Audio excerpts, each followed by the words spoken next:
నమస్తే, welcome to Telugu రాజ్యం. ఈరోజు మనతో పాటు ఉన్నారు సీనియర్ అనలిస్ట్ కేఎస్ ప్రసాద్ గారు. వారితో మాట్లాడేద్దాం. సార్ నమస్తే. నమస్తే అండి. సార్, మాజీ స్పీకర్ వైసీపీ నేత తమ్మినేని సీతారాం గారు భూ కబ్జాకు సంబంధించిన ఒక కేసులో ఆరోపణలు ఎదుర్కొంటున్నారు. ఆయన 4 కోట్ల వాల్యూ ఉన్న ల్యాండ్ అట. సో ఒక మనిషి చనిపోకపోయినా కూడా చనిపోయాడని ఒక పత్రాలు సృష్టించి ఆ ఒరిస్సా నుంచి ఎవరో ఒక పాపని తీసుకొచ్చి ఆ చనిపోయిన ఆయన కూతురు అని చెప్పి ఆయన నుంచి అట్లా భూ కబ్జా చేసినట్టుగా ఆరోపణలు వచ్చాయి. ఇప్పుడు ఆయన పరారీలో ఉన్నారని తెలుస్తుంది. ఒక స్పీకర్ స్థాయి వ్యక్తి, మాజీ స్పీకరు, ఆయన చాలా సీనియర్ లీడరు. ఇలాంటి భూ కబ్జాలు లేదంటే ఇప్పుడు ఇట్లా చట్టానికి దొరకకుండా ఈరోజు పారిపోవటం అనేది ఏమంటారు? దీని గురించి మీ విశ్లేషణ ఏంటి? ఇందులో విశ్లేషించడం అనవసరం అండి. క్యారెక్టర్ చాలా ఇంపార్టెంట్. నేను గతంలో కోడెల శివప్రసాద్ గారిని చూశాను. ఆయన అంతే, ఎవరైనా కుర్చీలు బెంచీలు అన్న అపవాదుకి ఆత్మహత్య చేసుకుని చనిపోయాడు. స్పీకర్ అనేది ఒక గౌరవప్రదమైన పదవిలో ఉండి కూడా ఈవెన్ ఇప్పుడు కూడా కృష్ణరాజు గారు కానీ లేకపోతే అయ్యన పాత్రుడు గారు కానీ భాష కానీ వాళ్ళ పరివర్తన కానీ లేదా వాళ్ళ పరివర్తన లేకుండా వాళ్ళ నడవడిక కానీ చూస్తే హెడ్ ఆన్ కాన్సిక్వెన్సెస్ అనే కనబడుతున్నాయి. ఇప్పుడు జాగ్రత్తగా మీరు గమనిస్తే తమ్మినేని సీతారాం అనే character is not having any character. శ్రీకాకుళంకి ఎప్పటి నుంచో గబ్బిలల్లా దాపరించిన ధర్మాన్ బ్రదర్స్, తమ్మినేని ఇలాంటివి ఇవన్నీ ఎక్స్పైరీ ప్రొడక్షన్ తీసి పక్కన పడేయాలి. వాళ్ళని పార్టీలో మాకు సంబంధం లేదు ఆయన కాకుండా ఎక్స్పైల్ చేసి అవతల పడేస్తే సగం దరిద్రం అవుతుంది. ఇప్పుడు ఒక సముచిత స్థానం ఇచ్చినప్పుడు స్పీకర్ ఇచ్చిన దగ్గర నుంచి కూడా ఏడుపులు పెడబోలే కదా, మినిస్టర్ ఇస్తారని జ్ఞాపకం ఉందా మీకు? లేదా? సో ఇలా 5 ఏళ్ల పాటు ప్రభుత్వంలో ఉండి కూడా ఇవాళ స్పీకర్ స్థానంలో ఉండి కూడా నువ్వు చేసిన మిగిలి పనే కదా ఇది, పనికి మాలిన పనే. ఉన్నవాడిని చంపేశావు, ఆయన బతికే ఉన్నాడు. నీ పాటు ఇవాళ చేసి నువ్వు ప్రైవేట్ కార్ వేసుకుని పోయావు. ఒరిస్సా బోర్డర్, ఏఓబి బోర్డర్లో ఎక్కడ తిరుగుతున్నావు తెలియదు. ఈ దరిద్రానికి తోడు హైకోర్టులో నీకు మళ్ళీ యాంటిసిపేటరీ బెయిల్ ఒకటి. ఎవడెత్తాడు బెయిల్? కోడిపెట్టలో దొరికిన తర్వాత బెయిల్ రాదు, చచ్చినట్టు సరెండర్ అవ్వాల్సింది కదా. ఇవాళ పోలీస్ వ్యవస్థ ఎంత పటిష్టంగా ఉంది. సీఎంగా చిటుక్కుమంటే మీకు తెలిసి చేస్తారు కానీ అన్నీ అమాయకమైన పనులే. పల్నాడులో కూడా ఇలాగే వైస్ జెడ్పీ చైర్మన్ 3 నెలలు అండర్ గ్రౌండ్లో ఉన్న 4 రోజులు కోడి కూర కొనుక్కోవడానికి వెళ్ళి స్కానర్ అడిగితే కోడిపెట్టలో దొరికాడు. అదే నీకు మామూలుగానే తెలియచేయట్లేదు. లేవు నీ దరిద్రానికి తోడు సర్టిఫికెట్లు కూడా ఫ్రాడే, ఎలక్షన్ అఫిడవిట్లు ఇచ్చినవి. సో ఇన్ని ఫ్రాడ్లు చేసినప్పుడు నేను ఎవడ ఎంటర్టైన్ చేస్తాను? ఫస్ట్ థింగ్ నీ క్యారెక్టర్ లేదు. ఇప్పుడు కోడెల శివప్రసాద్ గారు ఆత్మహత్య చేసుకునే దమ్ముందా? దరిద్రమే వెళ్తుంది శ్రీకాకుళంకి. ఎందుకు చెప్తున్నానంటే ఇవి నాట్ టాలరబుల్ అండి. ఫస్ట్ థింగ్ ఎంత మాల్ ప్రాక్టీస్ అండి. ఒక మాల్ ప్రాక్టీస్ ఒక తప్పు చేస్తారు, ఇంటెన్షనల్గా తప్పు చేసిన ఎందుకు స్పేర్ చేయాలి సమాజం? ఇప్పుడు ఒకరిని చచ్చిపోయినవాడిని బతికున్నవాడిని చంపేసి ఒక సర్టిఫికెట్, 6 వారసులు అని చెప్పి ఒరిస్సా నుంచి ఒక అమ్మాయిని తీసుకొచ్చి రిజిస్ట్రేషన్. అంటే నీకు ఎంత క్రిమినల్ బ్రెయిన్ ఉంది? అంటే ఇంత క్రిమినాలిటీతో చేస్తున్నావు ఈ పనులు. రాజకీయ నాయకులు భూ కబ్జాలు చేశారు, పార్కులు ఎత్తేసారు, చెరువులు ఎత్తేసారు, ఇవన్నీ ఎంటూ ఉంటాం.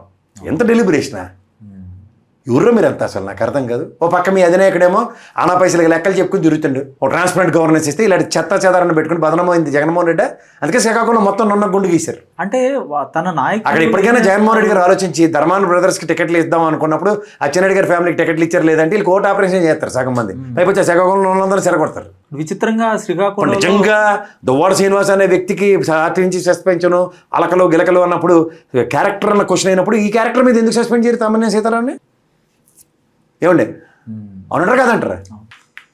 ఇది చేసిన దౌర్భాగ్య పనికి ప్రైవేట్ కారులో భార్య పిల్లలు తీసుకుని పరారు. ఈ దైత్యానికి కొడుకు పేరు మీద కలెక్టర్ రెస్పాన్సిబిలిటీ కదా. అంటే అధినేతకి తన కింద నాయకులు ఏం చేస్తున్నారు ఇలాంటి భూ కబ్జా ఆరోపణలు? సరే మళ్ళీ ఒక మాట చెప్తాను, మీరు జాగ్రత్తగా వినండి. ఒక ముఖ్యమంత్రి స్థానంలో కూర్చున్న తర్వాత కానీ పర్సనల్ ఫైల్లో ఎవడు క్రియేట్ చేసుకోలేడు. మీకు అర్థమవుతుందా? ఇప్పుడు ఆయన దగ్గర పిలకలు ఉన్నాయి.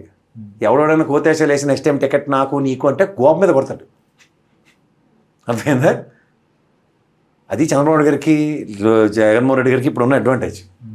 చంద్రబాబు గారికి అయితే లక్కీగా 40 years ట్రాక్ రికార్డ్ ప్లస్ కాబట్టి ఆయన చాలా కేటగిరీలుగా ఇండివిజువల్ ఫైల్స్ డెవలప్ చేసుకుని ఏ టుంబరి గడికి ఇవ్వాలి, ఏ టుంబరి గడికి ఇవ్వక్కర్లేదన్న కేటగరైజేషన్ ఉంటుంది ఆయన దగ్గర. ఇప్పుడు ఈయనకే అవగాహన ఉంది కదా. ఇప్పుడు సో జగన్మోహన్ రెడ్డి ఓటమిలో 2024లో ఇలాంటి దద్ది బ్యాచ్ 88 మందిని తీసి అవతరిస్తారన్న విశ్లేషణలు అవడం చూస్తే అందులో ఈ స్క్రాప్ అందరూ ఉన్నారు. లిస్ట్ ఒకటి చేసుకుని ఆయన ఒరిజినల్గా ప్రశాంతంగా కూర్చొని ఒకసారి లిస్ట్ తీస్తే ఆయన దగ్గర 120 పేర్లు ఉంటాయి.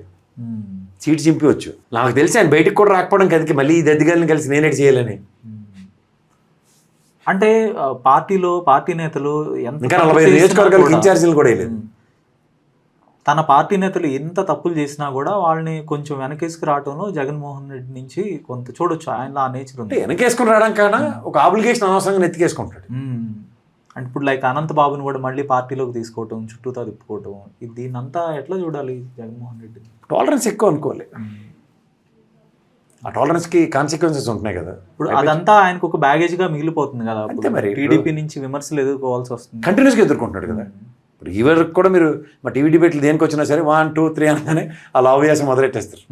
Mask doctor Anantababu, Amarnath, Bruce Lee కథ, తల్లి చెల్లి గొడలి, అలా అక్కడ నంద్యాలలో ఒక ముస్లిం సోదరుడి ఆత్మహత్య, ఈ 5-6 కథలకి అలవాటు పడిపోయి ఉన్నాడు. 1, 2, 3 అనగానే ఫస్ట్ పొద్దునే చూడండి ఏం వార్త అని 6:40కి సూక్తి ముక్తాలు వచ్చినట్టు వస్తుంది మాకు. సో ఇటువంటి వ్యక్తులను అయితే ఆయన కొంత అనవసరంగా ఎంటర్టైన్ చేసుకుంటాడు. ఆయన స్క్రాప్ తీసి అవతలేసేస్తే కొత్త నాయకులు ఎమర్జ్ అవుతారు. కాలింగులు డామినేషన్ ఎక్కువ సార్ అక్కడ. తెలంగాణ వర్సెస్ కాలింగ్ అన్న దగ్గర కాలింగులకి అవకాశం ఇస్తే అక్కడ ఉన్న వాళ్ళు నెక్కచ్చిగా ఉత్తరాంధ్రలో పని చేసుకుంటున్నాడు అంటే బొత్స సత్యనారాయణ గారు ఒకలే. ఆయన ఒక్కసారి ఉత్తరాంధ్ర ఇన్ఛార్జ్ ఇచ్చి గట్టి పట్టుకోమంటే పిల్లకల పట్టుకుని కూర్చుంటాడు ఆయన. ఇది ఒకప్పుడు విశాఖ సమైక్య జిల్లాలో రాజకీయ చిత్రత చూసిన అనుభవజ్ఞుడు ఆయనే పార్టీలో. ఈ ధర్మాన వీళ్ళందరూ దద్ది బ్యాచ్లు ఇవన్నీ తీసేయండి పక్కకి. యాక్టివ్ పొలిటిక్స్లో తన గణాన్ని తను శాసించుకునేంత సామర్థ్యం ఉత్తరాంధ్రలో బొత్స సత్యనారాయణ ఒక్కడికే ఉంది. ఇది కనుక దృష్టిలో పెట్టుకుంటే జగన్మోహన్ రెడ్డికి నల్లేరు మీద నడకే. ఉత్తరాంధ్రను కళ్ళు మూసి కూర్చోవచ్చు. ఈ సుబ్బారెడ్డిని, విజయసాయిరెడ్డిని కసేపల్లి పక్కలు ఆడుకోమంటే ఇలాంటి వాళ్ళందరినీ ఉత్తరాంధ్రలో ఇన్వాల్వ్మెంట్ ఎవరికి ఇవ్వకుండా బ్యూటిఫుల్ డిస్కషన్స్ కనుక బొత్స సత్యనారాయణ గారికి ఇస్తే నల్లేరు మీద నడకే. ఆయనకు అణువు మీద పూర్తి పట్టుంది. అక్కడ సామాజిక వర్గ ఈక్వేషన్స్ మొత్తం ఆయన పెర్మిటేషన్. ఆయన ఒక లిస్టు తీసుకొచ్చి ఇచ్చి బాబు వీళ్ళకి ఎమ్మెల్యేలు అంటే దండం పెట్టించుకోవడం బెటర్. అతని సామర్థ్యం నాకు తెలుస్తారు. నేను చిన్నప్పటి నుంచి అతనితో కలిసి పనిచేశాను. నాకు ఆ కుటుంబంతో సత్సంబంధాలు చాలా ఎక్కువ ఉన్నాయి. అంటే నేను ఏదో ఆయన్ని గురించి అని చెప్పడం కాదు. నేను విశాఖ రాజకీయాలు, ముఖ్యంగా సమైక్య జిల్లా రాజకీయాలు, తదనంతరం శ్రీకాకుళం జిల్లా విజయనగరం ఏర్పడిన తర్వాత రాజకీయాలు, ఆ రోజుల్లో కాంగ్రెస్తో సమన్వయం చేసుకుంటూ చేస్తున్న రాజకీయాలు, కమ్యూనిస్ట్ పార్టీలని ఆయన సత్యలాజీ వేదికగా అతను చేసిన before stepping in to the politics what sort of wonders he has done అన్నది. అంటే పొలిటికల్ అవగాహన అన్నది ఉంటుంది చూడండి. తర్వాత ఆయన ఉత్తరాంధ్రను శాసిస్తున్న విధానం నాకు బాగా అవగాహన ఉంది. విజయనగరం మీద పూర్తి పట్టుతో సర్టన్ పాకెట్స్ అండ్ విశాఖపట్నం వీటి మీద ఆయనకు చాలా అవగాహన ఉంది, చాలా పట్టు ఉంది. హలో, తెలుగు రాజ్యం ఛానల్ చూస్తున్నారా? సామాజిక, రాజకీయ, జీవన చిత్రణే తెలుగు రాజ్యం. అతిశయోక్తులు, అసత్యాలు ఉండవు.